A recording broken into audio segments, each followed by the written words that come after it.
Alright, what we've got here is a decked out 2995 Ranger radio. This one was a new radio for the most part, but just, you know, is almost brand new, not completely brand new with the new transistors they're using. This is had the RF 520s in it, but anyway, just kind of go over it all. We done a full tune out on this radio. We did transistor upgrade, you know, in the out board itself, you know, rewrapped them and, you know, done everything that it takes to swap out a transistor and keep it clean.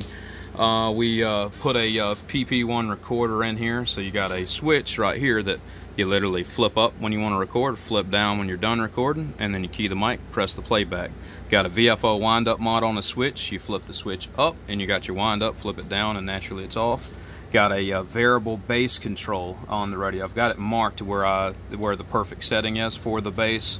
In my opinion, you can go a little bit to the right of that for more bass, a little bit to the left for less bass, and you can find the perfect position for you.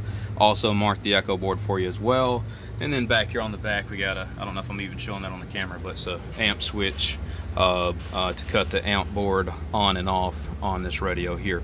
Trying to think if there's anything else. There probably is. You know, with options like this, you can tend to forget some for the video, but anyway, it kind of gives an idea how everything's working. The mic gain, I got it back down just a little bit because I'm going to be trying to show it on a monitor radio that's, you know, it's like directly next to me here on the bench, so it's not the greatest to test, but it'll give an idea anyway. But the mic gain, you can actually run about 230 or so. I'll keep it back down here to 1 just so I don't squeal, you know, right here next to me. Still might try to squeal. I got the stock microphone that I'll be sending with the radio with it here.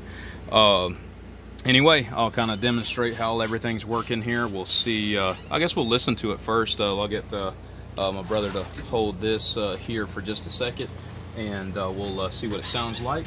If you listen here, it's got a you know, good sound, you know, for something that's directly next to me. I just got it plugged into the speaker, going into the monitor radio. But I want to basically show how the talk, you know, with the bass itself works. So you can kind of show the variable bass here. And as soon as I go to cut it up, you can start to hear my sound start to get, you know, over modulated, you know, from too much bass, and it can literally, you know, rattle the speaker with as much bass as can pass. Or you can back it off and where you're tinny sounding and you lose all the bass out of your voice, you know, pretty much completely. So you can go from tinny to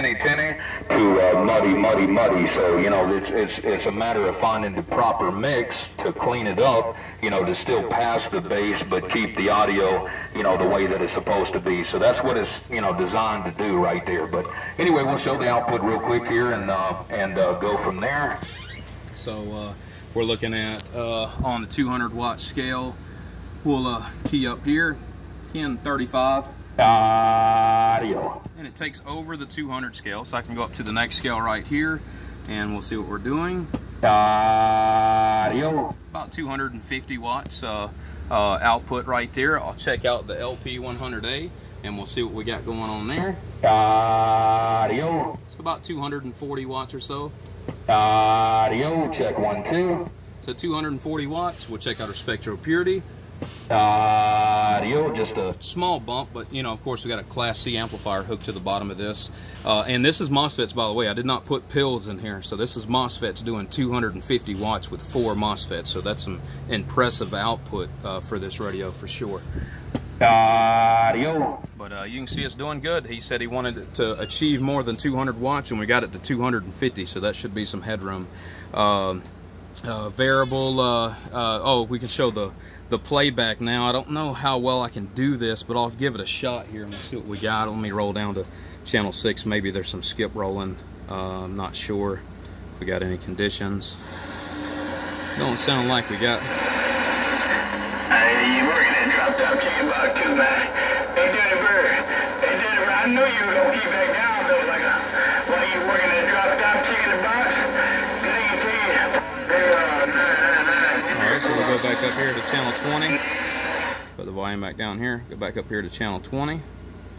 And then we'll play it back in our monitor right here. I know you were going to keep back down, though. Like, while you working at Drop Top Chicken box? Of course, wasn't I mean, not the greatest test, but it gives you an idea. It shows you everything's operational, how it works, how to how to you know, control it. I actually put an individual bass setting on here, so I actually balance the tone that the playback actually plays to make sure that it's a true playback that's matching, you know, their voice, not the extra bass that the radio is capable of putting out. So it all come out good. You know, everything's balanced with the microphone I'm going to send you with it. The output is excellent, or make a great driver into the amplifier you're going to be running it into, and have plenty you know, plenty of control on it. So it's doing a great job. The Bird I did not build for a powerhouse. We stayed for, you know, really good audio, you know, not huge bird numbers, but we'll show the bird output anyway right here. Audio.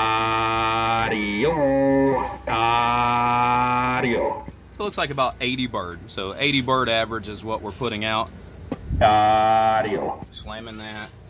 Audio. So you get a good idea how everything's going on. We'll check the P numbers here. Audio. 245 peak right there. So there you go. That should give you an overall on it, Dennis. You got any questions, just give me a ring, and we'll go from there. Appreciate it.